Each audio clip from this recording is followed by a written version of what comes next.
All right, so now I want to go over some vital terms. Look, if you're going to be in this business as a real estate investor, multifamily, you're buying multifamily assets, you got to know some very specific terms. So if you're a physician, if you're a doctor, other doctors in the industry know that you're a doctor because you guys all speak the same language, right? Same thing with multifamily, because the person you're going to probably communicate with the most, the people you're going to communicate with the most are your brokers and your so your deal brokers, right? People who control the multifamily deals, or you're going to be talking to your debt people. So you're going to that's the commercial mortgage brokers or your bank or whoever that is that you're talking about. But all of these terms are very deal specific and they let people know that you know what you're talking about. So they don't feel like you're some beginner, you don't even know the language, and they're going to be like, hey, this guy doesn't know what he's doing. This guy or lady doesn't know what he's doing. So the terms are, and I'm going to go over them each very, very specifically, but we're going to go over them as we get into the underwriting. But I want to get you a little bit familiar, right? Let's just touch it. Vital terms. So number one term is your NOI. The NOI, or your net operating income, is probably the number one term that you want to really be concerned about, right? Not concerned like a worry, but just this is the main thing that you're looking at every deal.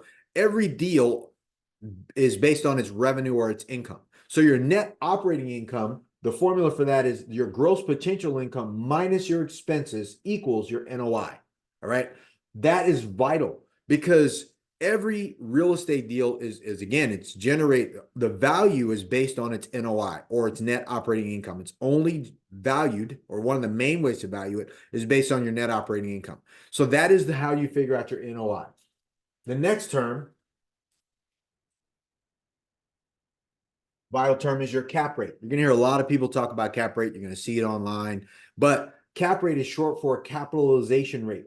So your capitalization rate is basically like a return factor. So if you were to buy a property all cash, that your capitalization rate is the rate that you would expect your return to be. So if you bought a property for $1 million and your cap rate was a 6, you would expect to make $60,000 on that deal, which would be your return. And naturally, that's also your NOI.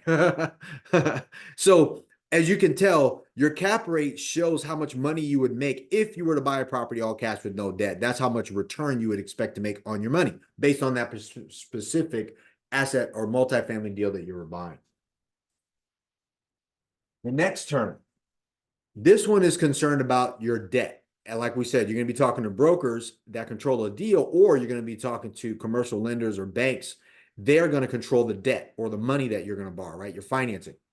So the DSCR, which is the debt service coverage ratio, usually they want to see 1.25. That's a ratio that they look at that says that if your NOI, let's say your NOI is $125,000, they want to see, or your NOI 125,000 will cover an annual debt service because everything is done over a 12-month annualized basis. The debt that it could support, annualized payments, would be about $100,000. That is their marker. Long as you're within that 1.25 range, they will consider financing the deal. So when you're talking to a lender, you can ask them, hey, what do you underwrite so far as DSCR? They're going to say, well, probably about 1.25. All right. If you're new, they may ask for more. Or if it's a tougher property, which is why I said don't get after these heavy value add fix and flip deals.